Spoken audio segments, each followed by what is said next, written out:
Hello and welcome to another edition of I Am Port, the program that has been designed to bring Ghana's port and maritime industry closer to you. This program is powered by the Ghana Ports and Harbours Authority, and it is sponsored by the Ghana Revenue Authority, Goil Company Limited, Serene Insurance, Ghana Link, and the Meridian Port Services (MPS). Our media partner is the Business and Financial Times. Viewers, the Bank of Ghana has decided to withdraw forex support for some selected imported products into the country. As a result, we sought to analyze the benefits or ramifications of this particular policy. We engaged the president of the Ghana Union of Traders Association. We also engaged the West African director of CUTS International, a civil society organization. And on a phone call, we're joined by the Executive Secretary of Exim Frozen Foods Association of Ghana, who all shared their thoughts on this particular subject. Take a listen. Let me begin with you, Dr. Obing, and find out what your initial reaction was when you heard about this directive from government through the Bank of Ghana. I think we are all aware of government intention to reduce importation, because the perennial depreciation of the cedi have been blamed on excessive importation that we do in this country. That economics have been saying this, government have been saying, and all directed to the importation that we do as traders. And so this was to be expected in one way or the other. The fact that people have been talking about rice for a long time, the fact that people have been talking about edible oil and those allied items that were shortlisted. To tell the truth, for us traders, we do not have any opposition to this, because we will be better served if we have these goods in abundance in this country, produced at good quality and better competitive prices for us. The trade that we do does not know boundaries. And especially when you have it in your own country, then you are even better served. Right. So we do not have any problem in this regard. And the last meeting the stakeholders had with Paris Select Committee on Trade in Parliament, all of us had consensus, the fact that this is the surest way to go, that those areas that we have potential, we should give it a chance and then minimize importation or even ban. People, the AGI and the rest were proposing that there should be a ban. We have always been saying that we should do it side by side until we achieve self-sufficiency. Right. But if this is the way to go by the government, then of course we have to give it the needed backing and support so that we'll be able to achieve. But the directives of the Bank of Ghana seem to be in a rush. Even that we are all trying to do, government own initiative policies seem to gear towards this area. Government have not come out with clear timelines. It has not come with this roadmap, because we have to hit the running. Before we can take any decision, because this is very important, because it's about food that people will need to survive on. And so at the moment Bank of Ghana came to announce these directives is the beginning of the greater challenges that we are going to have, because people might start hoarding. Pressure will be on these imported goods because people might need to store it, and then price will be hiked and all that. And so I think they do not coordinate what they were doing with the policy makers, what their roadmaps are and all that. Because this is not a joke. This thing that if you do not take care will go a long way to make the people of Ghana suffer a great consequence. So you think that it was in a rush, and government needs to bring some clarity to this matter and to tell us whether indeed what they meant by withdrawing forex for the import of these is that the products are banned. Yeah, Yes. Okay. All right. If it is not banned, what else? Okay. Yeah. Let me come to Mr. Adomako. You have, I'm sure, have followed this particular story and policy directive by the Bank of Ghana, the withdrawal of forex for import of these category of goods and all that. And you just heard Mr. Dr. Bing indicate that we need clarity on the matter. Some other people also believe that this particular directive is long overdue. What's your opinion? Since you heard it, what have you been thinking about as far as this particular issue is concerned? Thank you very much, Kennedy. I think as a country, we cannot forever be importing everything that we need as a country. However, if you want to wean yourself from import, you must have the relevant capacity to be able to produce and export. As it stands now, if you look at the market, you realize that our total demand and what we produce locally, there's a deficit in the gap. And if Bank of Ghana withdraws forex for the import of these products, what it means is that it's going to lead to shortage of those essential commodities, and prices are going to go up, and then people will need to pay more. Already, we live in an era whereby the city has been battered by the raging storms of depreciation, and also staggered by the Chile's. The economy has also been staggered by inflation. So if we allow this BOG measures to stick, what it means is that we are going to create more problem. I think for Bank of Ghana, they need to look at the welfare implication on household.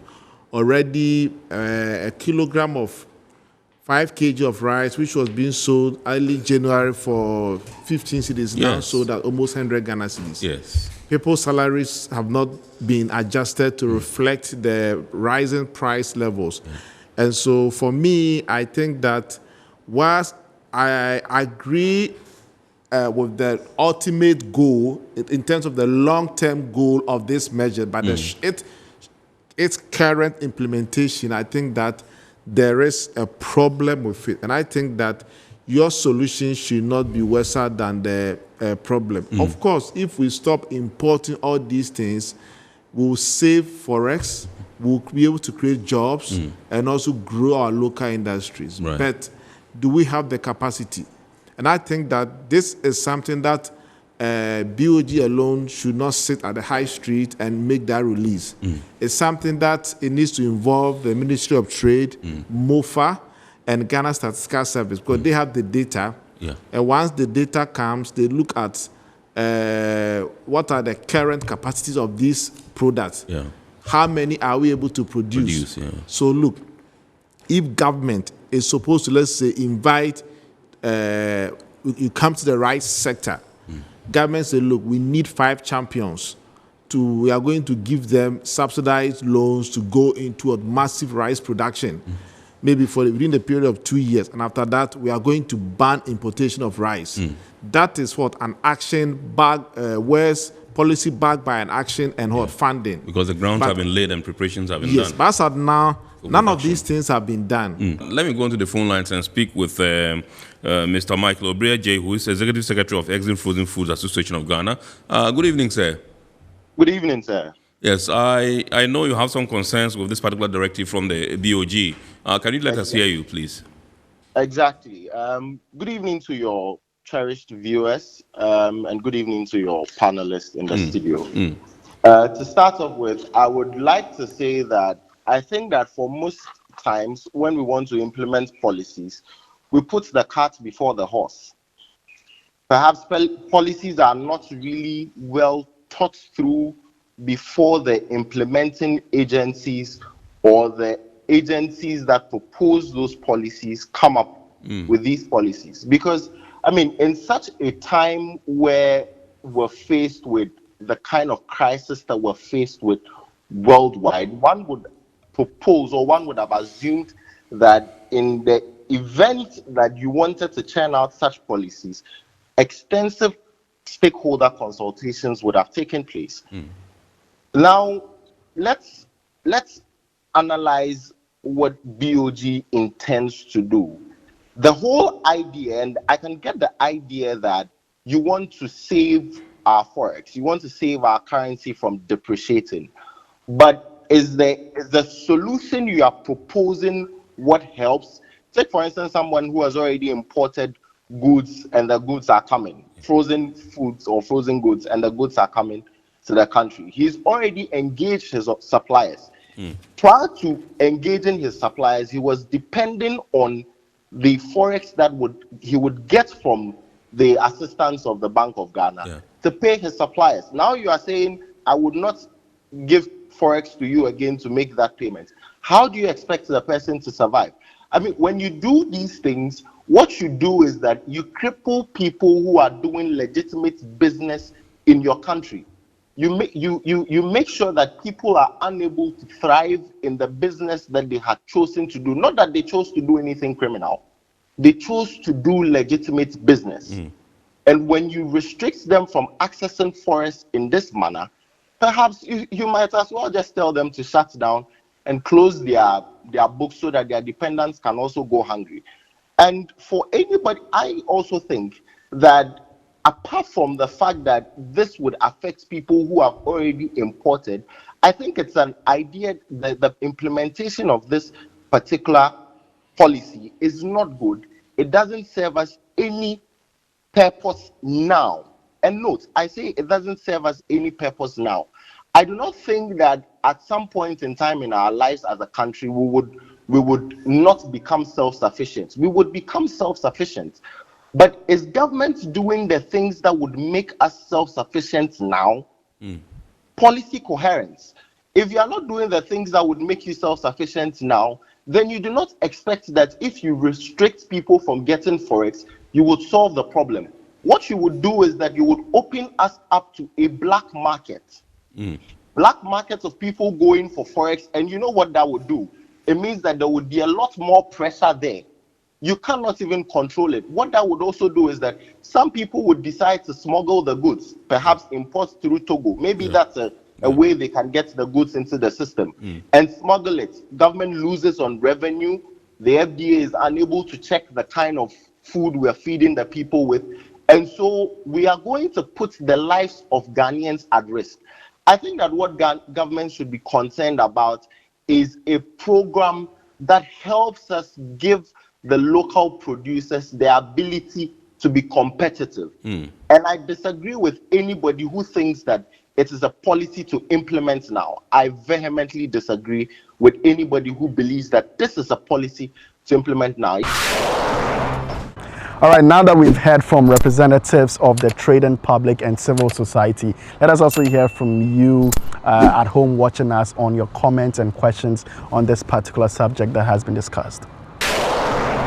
This one says, our panelists suggesting that toothpick, water, cooking oil, pasta, waste paper, and chicken items the country needs to import. I suggest only rice importation should be looked at and reduced by volumes. Hello brothers, Ghanaians' challenges are the foreigners handling our black market. These foreigners are bringing CFA into the country and changing Ghana cedis and later change the cedis into dollars. These monies are transferred through money laundering to the neighboring countries.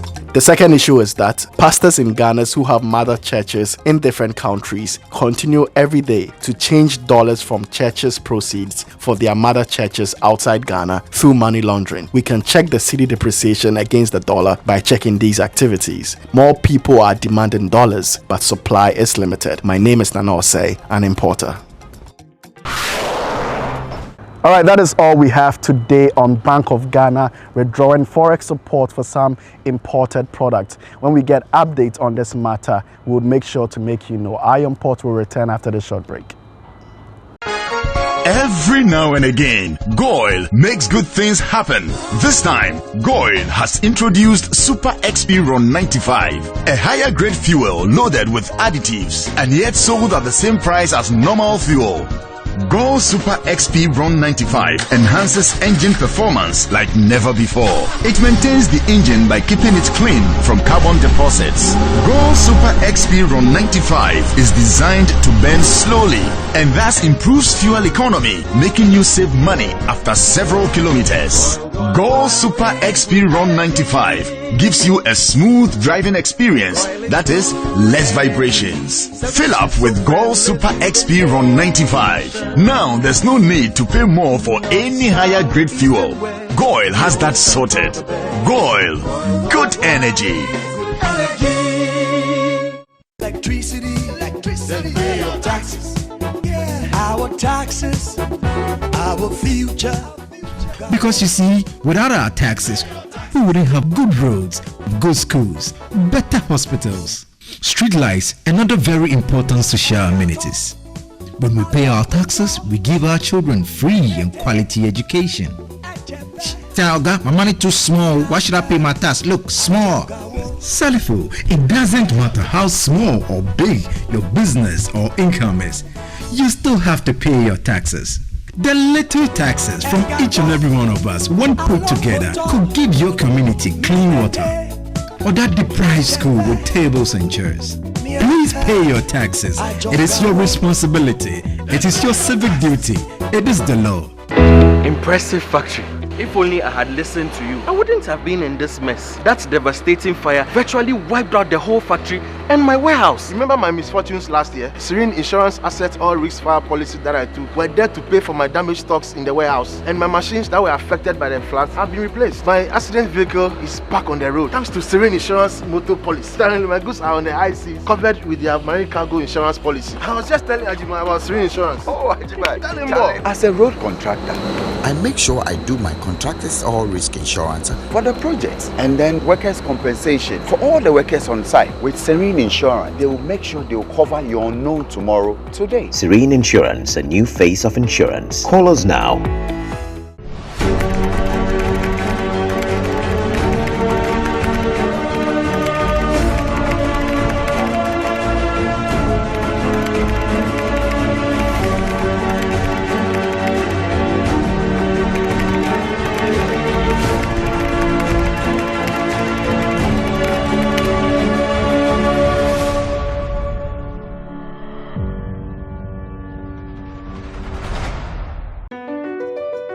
MPS Terminal 3 is Africa's new state-of-the-art container terminal at Tema Port. For manufacturers, agro-processors and traders, the new port means business can be done faster. This infrastructure boost will improve Ghana's port handling capacity, connect more trading routes, and oil the engine of growth for the economy, creating greater opportunities across all sectors as Africa's markets merge and become the largest trading bloc globally. MPS, we connect, you thrive. Welcome back from the break. Now some local happenings in Ghana's port and shipping industry next. Minister of Fisheries and Aquaculture Development, Mavis Hawakumsen, has lauded Goil for the provision of quality marine gas, oil, and lubricants to fishing vessels. In a keynote address at a fisheries stakeholder meeting on fuel bunkering services for marine vessels in Tema, Hawakumsen noted that local companies such as Goil are well positioned and capable of providing quality services to sustain the industry. Goil, a key stakeholder, has obtained all the requisite regulatory operating permits from National Petroleum Authority, Ghana Maritime Authority, and Ghana Ports and Harbours Authority. Also, Goil, being a wholly owned Ghanaian company, does not repatriate funds outside the country. The head of technical and special products at Goil, John Tego, assured fishing vessel owners of continuous delivery of quality products and services. Goil has brought the good things our customers are enjoying on land, all over the country, to the sea. We expanded and made ourselves so visible at sea, providing you with the marine gas oil of highest international standard. The South African High Commissioner to Ghana, Grace Janet Mason, also encouraged the Fisheries Ministry to continue engaging stakeholders to ensure oceans are protected against pollution and environmental degradation. And as South Africa, Honourable Minister, we've had a project which we called Pakisa. And that was an oceans economy project. And these are opportunities that as nations between South Africa and Ghana, we can collaborate in terms of strategic partnership, in terms of technical advice. At the end of discussions, stakeholders called for a roundtable discussion with the ministry and Goil to find a lasting solution to the effect of fuel price instabilities affecting smooth operations in the industry.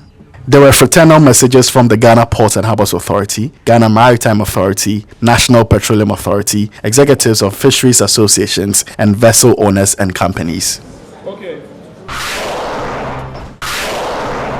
In keeping with its mandate of enforcing international maritime conventions in Ghana, the Ghana Maritime Authority has met with representatives of port reception facilities to discuss gaps that exist when performing their functions at the ports. The meeting, which took place in Accra, also had the participation of key stakeholder institutions who play some role in Ghana's implementation of the MAPO 73-78 Convention. These include the Ghana Ports and Harbours Authority, the Customs Division of the Ghana Revenue Authority, the Environmental Protection Agency, and the National Petroleum Authority, among others. The International Convention for the Prevention of Pollution from Ships, also known as MAPO, was established to prevent ships from polluting the marine environment. Signatories to this convention, including Ghana, are required to provide adequate port reception facilities to receive ship waste ashore. At the meeting, the Ghana Maritime Authority highlighted some of the challenges associated with the implementation of the International Convention. The garbage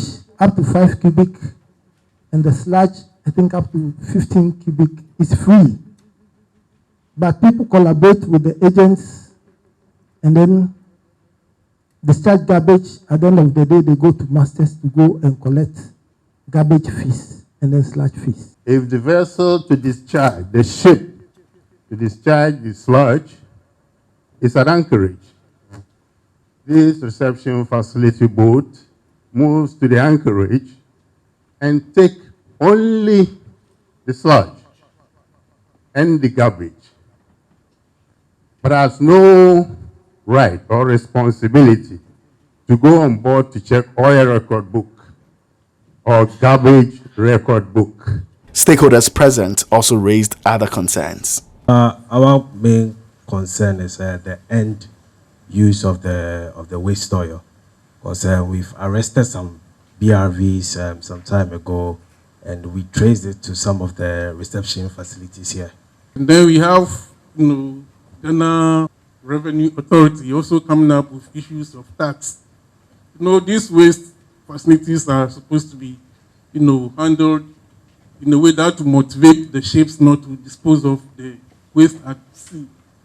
But if we introduce more cost, like VAT, for instance, we are adding more cost. It is very difficult for the various directors, either GMA or GPHA, to engage customs. But we believe that since we have sector ministers, this matter should be handled by the ministerial level, so that when the decisions or directives are given out, we don't have any problem. Let us now turn our attention to the global stage and pick a few international port, shipping, maritime related news.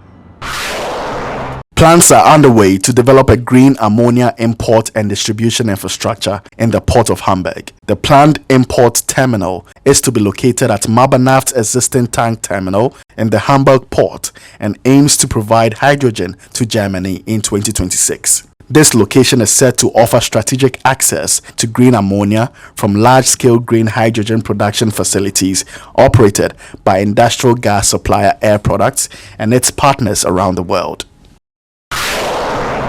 The world's first bulker equipped with Wind Challenger, a hard-sail wind power propulsion system, has completed its maiden voyage round trip. Owned by Japanese shipping company MOL, the coal carrier named Shofumaru finished its maiden trip on 15th November. The 100,000 deadweight tonnage bulker was delivered and started operation in October. Shofumaru is fitted with the Wind Challenger system, a telescoping hard sail that harnesses wind power to propel the vessel. The system converts wind energy directly to a propulsive force. By installing the system, it is possible to reduce the amount of fuel used for operation, which is expected to reduce environmental impact and improve economic efficiency. Now to our Word of the Day segment, where we introduce and define to you jargons, terminologies, phrases, words that we use in this particular industry so you can get familiar with them. For today, our word of the day or our phrase of the day is land reclamation.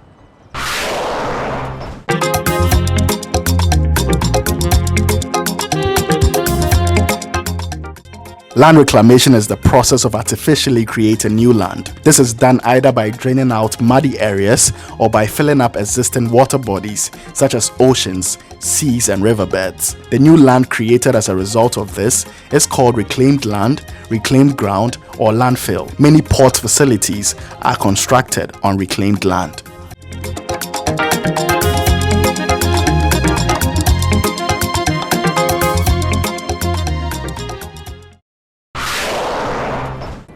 This is the time we have a look at the schedule of vessels that have berthed in the ports of Tema and Takoradi and at the anchorages of both ports, as well as those expected in the coming weeks, plus the Bank of Ghana exchange rates, which you may need to know to clear your cargo with.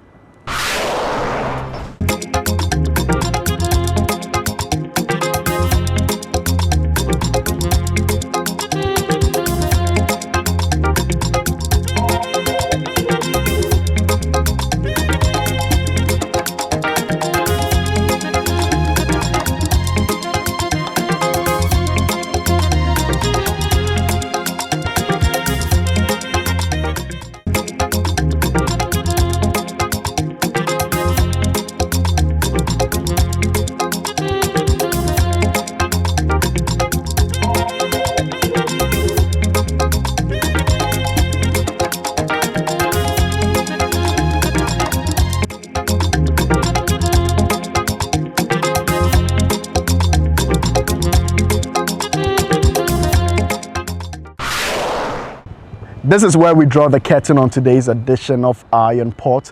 We hope you've been informed and educated. Remember, all Iron Port content can be found on our YouTube channel, Iron Port. Subscribe, like, and give us feedback. Thank you for watching.